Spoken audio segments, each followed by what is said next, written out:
2015 में मुख्यमंत्री नीतीश कुमार के साथ थे, तो आपका एक बहुत ही प्रचलित नारा जो है लोगों को अभी भी याद होगा, बिहार में बहार है, नीतीश कुमार है।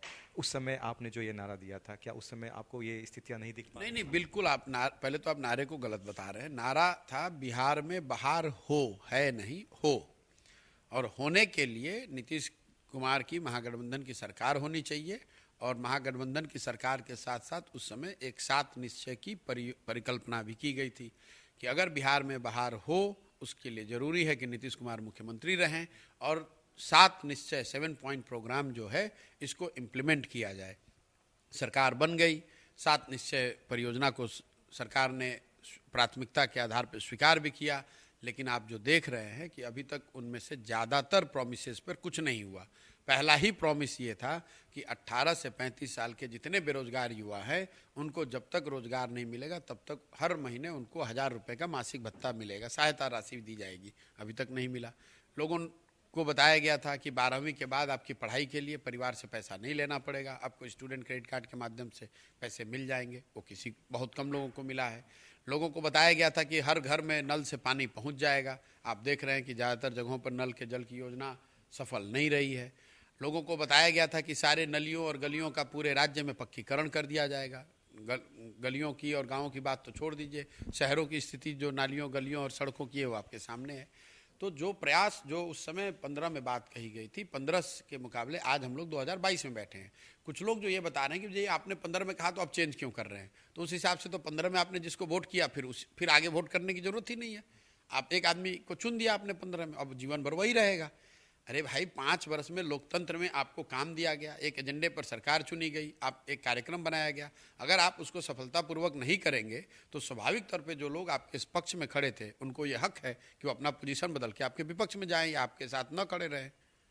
किशोर जी, 24 की बात हो रही है, अब पूरे बिहार हो या देश स्तर पर 24 की बात शुरू हो गई है। विपक्षी एकता को एकजुट करने के लिए नीतीश कुमार जी दिल्ली दौरा कर रहे हैं। लॉ एंड ऑर्डर पर सवाल उठ रहा है और मुख्यमंत्री नीतीश कुमार जी दिल्ली दौरा पर जा रहे हैं।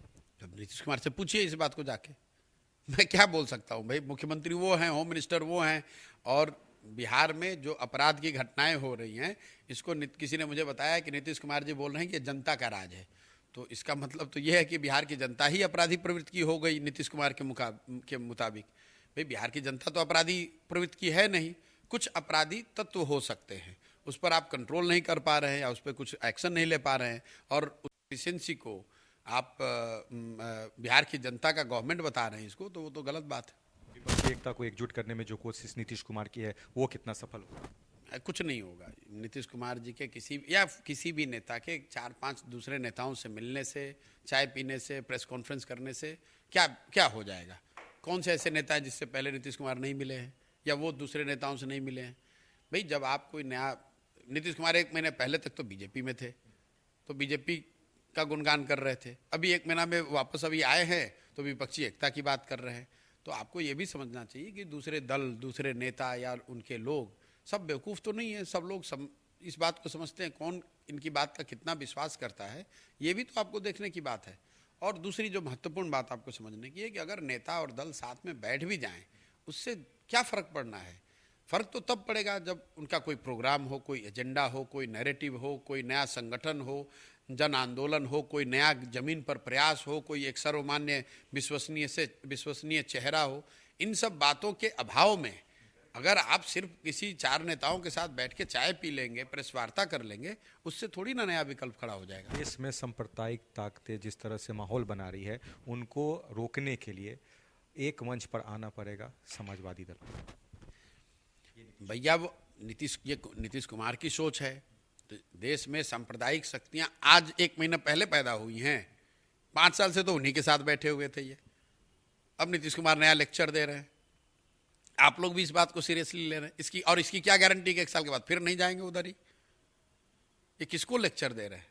अभी भाई 1 महीने पहले तक तो उनको देश में सांप्रदायिक शक्तियां नहीं दिख रही थी। अभी अचानक से उनको ये सपना आया, जैसे सपना आया है कि 10 लाख नौकरी दे सकते हैं, वैसे उनको सपना आया कि देश में सांप्रदायिक शक्तियों ने कब्जा कर लिया है।